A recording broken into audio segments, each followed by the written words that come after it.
உங்கள் அனைவரையும் இந்த ஆக்ரா அன்புடன் வரவேற்கிறது. தங்களுடைய இந்த வரவேற்பு எனக்கு மிகுந்த மகிழ்ச்சி அளிக்கிறது. தங்களிடம் ஒரு சிறு கோரிக்கை. தாங்கள் எனது பேகத்தின் தந்தையார். தாங்கள் என்னிடம் எதையும் தயங்காமல் கூறலாம். எங்களுடைய சம்பிரதாயத்தின்படி மகளின் தாய் இந்த சடங்கில் பங்கு பெறக்கூடாது. ஆனால் மகாராணியார் ஜோதாவை சந்திக்க ஆசைப்படுகிறார்.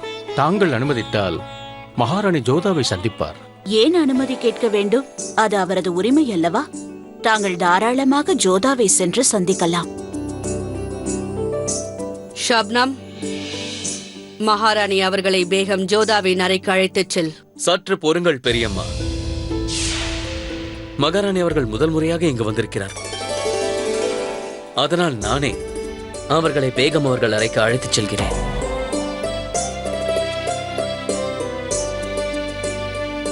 வாருங்கள் மகாராணி.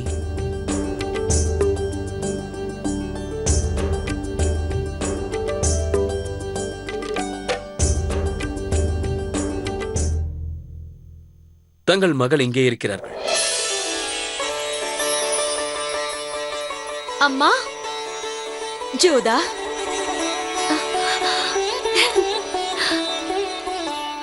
சௌபாகியவதியாக இரு.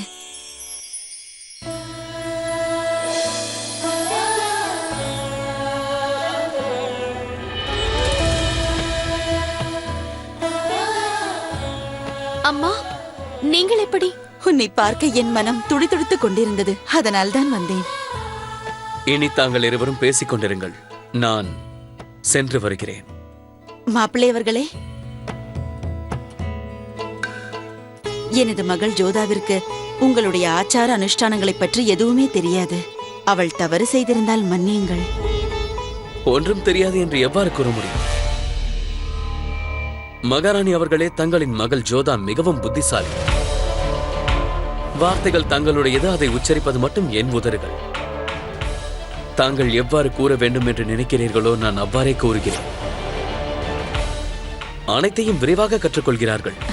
அப்படியா? உங்களுக்கு ஒன்று தெரியுமா? நேற்று கூட நான் அவர்களுக்கு ஒரு புதிய விஷயத்தை கற்றுக் கொடுத்தேன். ஒரே ஒரு முறைதான் கூறினேன். அப்படித்தானே ஜோதா பேகம்? தாங்கள் மறந்து விடுகிறீர்கள். இங்கு கிருஷ்ணர் சிலை உள்ளது. தாங்கள் காலணி அணிந்து வந்து விட்டீர்களே.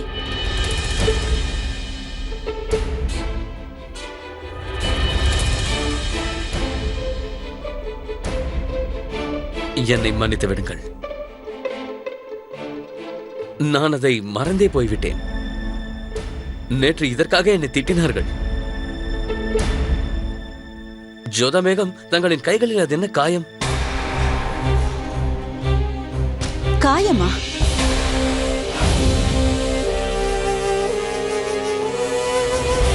இந்த காயம் நேற்று இரவு ஏற்பட்டதா? என்னை அவமானப்படுத்துவதற்கு காத்துக் கொண்டிருக்கிறாள். இந்த சந்தர்ப்பத்தை என்னால் எப்பொழுது வேண்டுமானாலும் உருவாக்கிக் கொள்ள முடியும் பேகம் ஜோதா.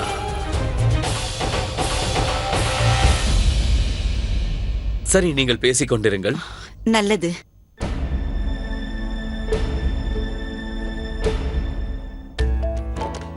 நான் இங்கு காண்பதெல்லாம் உண்மைதானா ஜோதா? என்னாலும் இதை நம்ப முடியவில்லை. உன்னை பற்றி நான் எவ்வளவு கவலைப்பட்டேன் என்று உனக்கு தெரியாது. உன்னை பற்றி கெட்ட கனவு கண்டேன். ஆனால் இங்கு வந்த பிறகு என் மனம் நிம்மதி அடைந்து விட்டது. இனி எந்த கவலையும் இல்லை. மருமகன் அவர்கள் எவ்வளவு அக்கறையாக விசாரிக்கின்றார். இதை நான் நினைத்து பார்க்கவே இல்லை. உங்களால் நம்ப முடியவில்லையா? நீங்களே நேரில் பார்த்து விட்டீர்கள் அல்லவா? உங்களுக்கு தெரியுமா, மான்சிங்கை தன்னோடு வைத்துக் கொள்ள வேண்டும் என்று அவர் விரும்புகிறார். அப்படியா? ஆம். இதை கேட்டால் உனது தந்தையார் மிகவும் சந்தோஷப்படுவார்.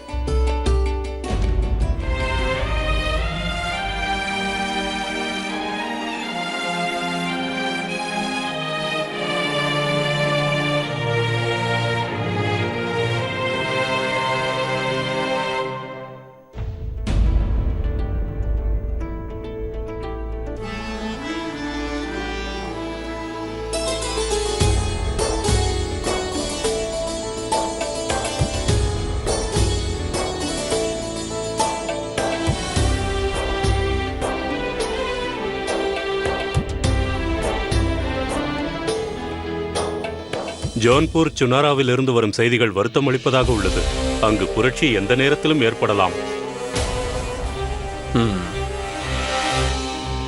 அதற்கு என்ன செய்ய வேண்டும் என்று எனக்கு தெரியும்.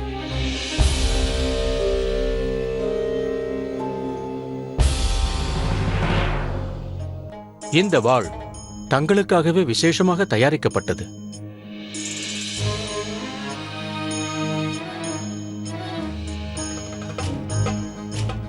நானும் சில விஷயங்களை செய்ய ஆசைப்படுகிறேன். நான் ராஜா பார்மல் அவர்களை 5000 கிராமங்களுக்கு முனிசிப்பாக நியமிக்கிறேன்.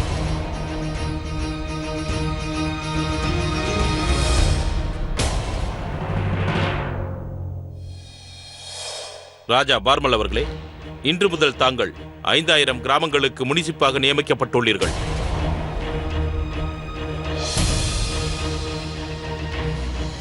இந்த பதவியின் அதிகாரத்தின்படி தங்களுக்கு 338 குதிரைகள், 100 யானைகள், 80 ஒட்டகங்கள், 20 தேர்கள், 160 வண்டிகள் வழங்கப்படும். இத்தோடு பாட்ஷா அவர்களின் கஜானாவிலிருந்து 30,000 நுகரிகளும் வழங்கப்படும். இதற்கு கைமாறாக ஷெகன்ஷா விருப்பப்படும் போது தாங்கள் தங்களுடைய படைகளுடன் ஷெகன்ஷாவிற்கு துணையாக வர வேண்டும்.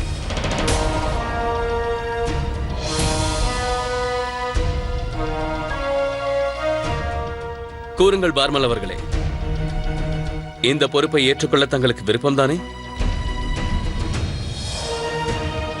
தங்களின் விருப்பப்படியே ஆகட்டும் ஷெகன்ஷா. இன்னொரு விஷயம் மகாராஜா அவர்களே, தாங்கள் கொடுத்த பரிசுகளை நான் ஏற்றுக்கொண்டது போல் தாங்களும் எனக்காக ஒன்று செய்ய வேண்டும். நீங்களும் என்னுடன் சேர்ந்து உணவருந்த வேண்டும். தங்களுடைய உபசரிப்பிற்கு மிகுந்த நன்றி ஷெகன்ஷா. ஆனால் எங்கள் வழக்கப்படி மகளுடைய வீட்டில் தண்ணீர் கூட அருந்தக்கூடாது. தங்களுடன் சேர்ந்து உணவருந்த முடியாது. எங்களை மன்னிக்க வேண்டும். நாங்கள் இன்றே புறப்பட வேண்டும்.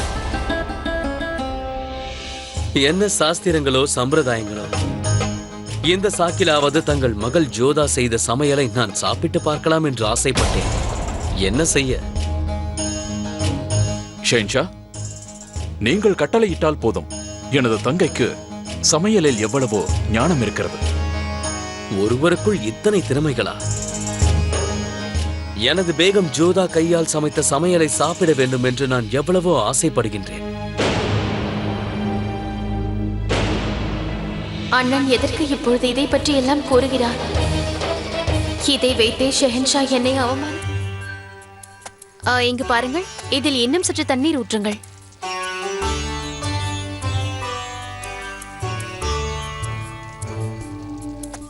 இங்கு பாருங்கள், அதை தாருங்கள், நானே செய்கின்றேன்.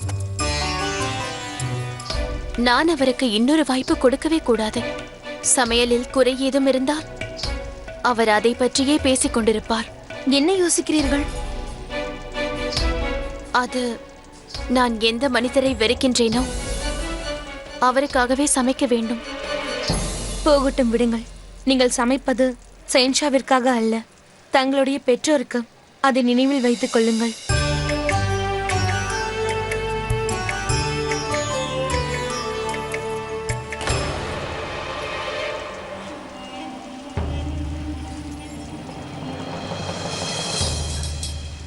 ஒரு விஷயத்தை இப்போது சொல்ல வந்திருக்கிறேன் ஜோதா பேகம்.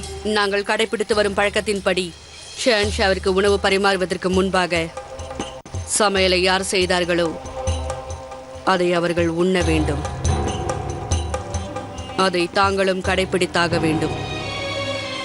இது ஷெஹன்ஷாவின் பாதுகாப்பிற்காக செய்வது.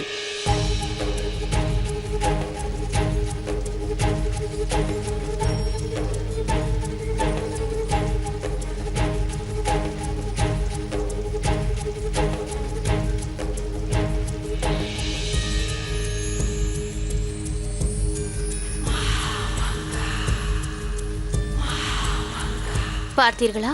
நான் ருசி பார்த்து விட்டேன். இப்போது ஷெஹன்ஷாவிற்கு எந்த ஆபத்தும் இல்லை. வேண்டுமென்றால் தாங்களும் இதை ருசி பார்க்கலாம்.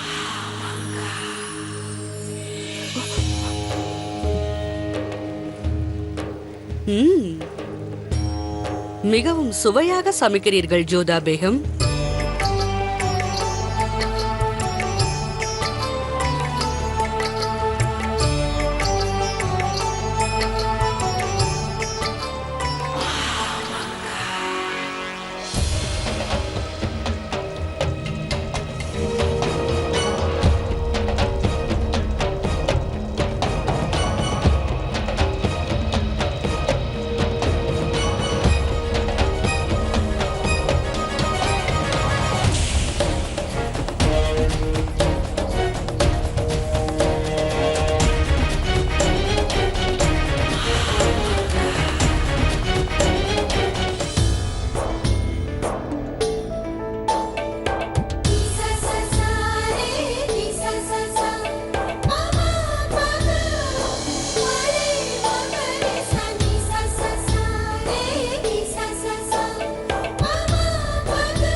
ஷென்ஷா, உணவருந்துங்கள்.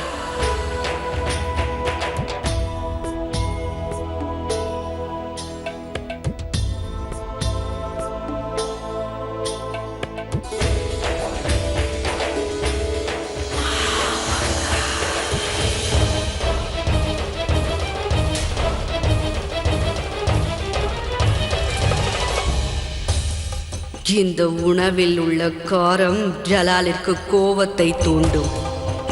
அந்த கோபம் ஜோதாவின் மீது திரும்பும்.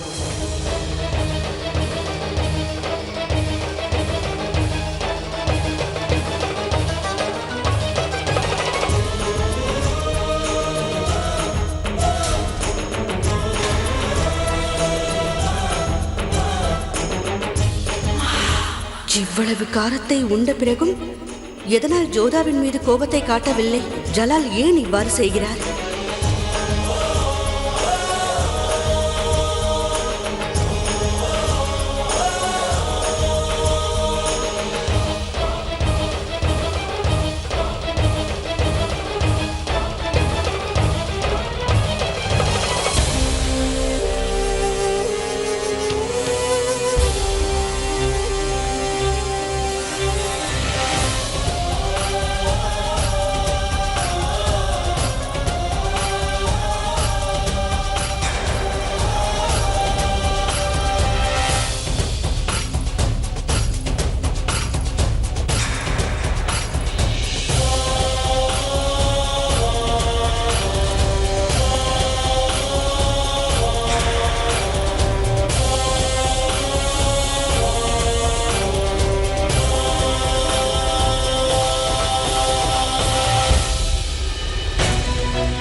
ஜலால், என்ன ஆயிற்று ஜலால்? ஏன் ஒன்றும் கூறாமல் அங்கிருந்து வந்து விட்டாய்? உடனே பேகம் ஜோதாவை எனது அறைக்கு அழைத்து வாருங்கள். ஜோதா பேகம் ஐயா, எதற்கு? ஏதாவது தவறு செய்து விட்டாரா? சொன்னதை செய்யுங்கள்.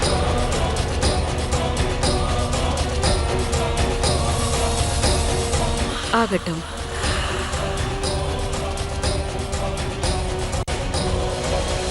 ஜலால் முதல் முறையாக ஆமீரின் உணவுகளை சாப்பிடுகிறார். அவருக்கு இது பிடித்திருக்கிறதோ இல்லையோ தெரியவில்லை. நான் நன்றாகத்தான் சமைத்தேன் அண்ணா. பரிமாறுவதற்கு முன்பு நான் சுவைத்தும் பார்த்தேன். பேகம் ஜோதா, ஷென்ஷா உங்களை அழைக்கிறார்.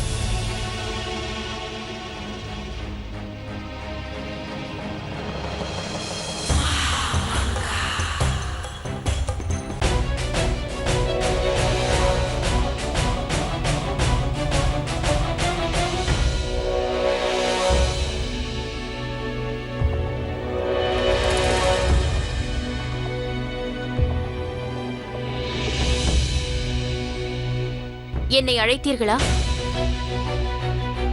உன்னை அழைக்க வேண்டாம் என்றுதான் நான் நினைத்தேன். ஆனால் எதற்காக இப்படி ஒரு காரியத்தை செய்தாய் என்பதை தெரிந்து கொள்வதற்காகத்தான் உன்னை அழைத்து வரச் சொன்னேன்.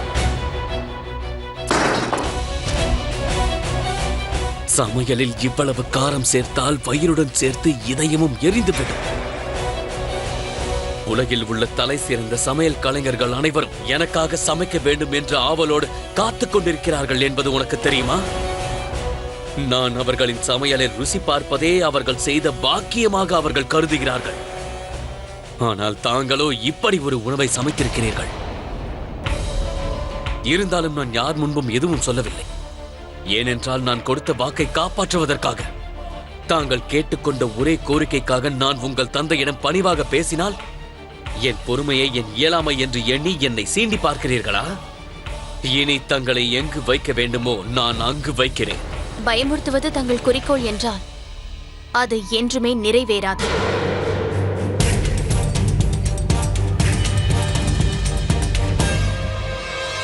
இப்பொழுது என்ன கூறினீர்கள்?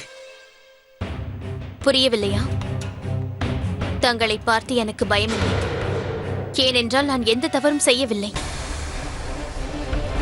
அப்படியானால் தவறை ஒப்புக்கொள்ளும் பழக்கம் கூட தங்களுக்கு இல்லை என்று நினைக்கிறேன். இப்படி இஷ்டம் போல் வரைமுறையற்று செயல்பட்டால் அதை என்னால் பொறுமையாக பார்த்து கொண்டிருக்க முடியாது. தங்களுக்கு ஒரு விஷயம் புரியவில்லை. நான் நினைத்தால் இக்கணமே தங்களுடைய தாய் தந்தையரை நான் வேதனைப்படுத்தி பார்க்க முடியும். உங்கள் குடும்பத்தினர் முன்பு உங்களை அவமானப்படுத்தியும் பார்க்க முடியும். ஒப்பற்ற கலைகளை கற்று இவ்வளவு கேவலமாக நடந்து கொள்வதற்கு வெட்கப்பட வேண்டும். ஒரு ஷெஹன்ஷாவிற்கு இவ்வளவு மோசமான உணவை பரிமாறினால் என்ன நடக்கும் என்பது உங்களுக்கு தெரியாது என்று நினைக்கிறேன். எனக்கு இப்பொழுது கூட தங்கள் மீது பயம் வரவில்லை. ஏனென்றால் நான் சமைக்கும் பொழுது அவ்வளவு காரம் சேர்க்கவில்லை. அப்படியென்றால் தாங்கள் கூற வருவது யாரோ ஒருவர் ஷெஹன்ஷாவிடமே விளையாடுகிறார் என்றா? யார் எதற்காக அப்படி செய்தார்கள் என்று எனக்கு தெரியாது. நான் சமையலில் அதிக காரம் சேர்க்கவில்லை என்பது மட்டும்தான் உண்மை. தாங்கள் கோரியது போல் நான் பெரிய மகான்களிடம் நல்ல பாடங்களை கற்றுக்கொண்டேன் என்பதை ஒப்புக்கொள்கிறேன். எந்த சூழ்நிலையிலும் உணவை அவமதிக்க கூடாது என்று எனக்கு தெரியும். நான் சமைத்த உணவை சாப்பிட்டவர்களுக்கு எந்த தீங்கும் நேர்ந்தது இல்லை. என் குடும்பத்தினர் மரியாதையை பற்றி கூற வேண்டும் என்றால் இங்கு இருக்கும் அனைவரையும் விட அவர்கள் மீது எனக்கு தான் அக்கறை அதிகம். அதனால்தான் நேற்று நான் எனக்கு விருப்பமில்லை என்றாலும் தங்களிடம் வந்து நான் உதவி கேட்டேன்.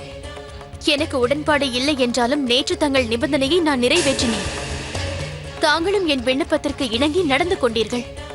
பிறகு எதற்கு நான் பழிவாங்க போகின்றேன்? கலங்கி இருக்கும் கண்களை கண்டால் என் பெற்றோரால் தாங்கிக் கொள்ள முடியாது. அவர்கள் வேதனைப்படுவதை என்னால் தாங்கிக் கொள்ள முடியாது. அதனால் அவர்கள் இங்கே இருக்கும் வரை அவர்கள் மனம் காயம்படும்படி மறந்தும் கூட நான் எதையும் செய்ய மாட்டேன். அப்படியென்றால் அதிக காரத்தினால் என் நாக்கு வெந்து போனாலும் உங்களுக்கு பரவாயில்லை.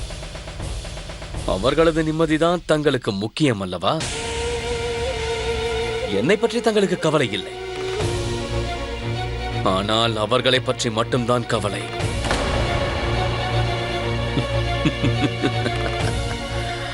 அப்படி என்றால் சரி, இப்பொழுதே சென்று தங்கள் தந்தையை சந்திக்கிறேன். இங்கு உங்கள் நிலைமை என்னவென்று அவர்களுக்கு கூறுகிறேன். அது மட்டுமல்லாமல் உங்களை அழைத்ததற்கான காரணத்தையும் அவர்களிடம் கூறுகிறேன். வேண்டாம், தாங்கள் அவ்வாறு செய்யக்கூடாது. நான் அப்படித்தான் செய்ய போகிறேன். நான் இப்பொழுதே இந்த கணமே தங்கள் தந்தையை சந்திக்கப் போகிறேன்.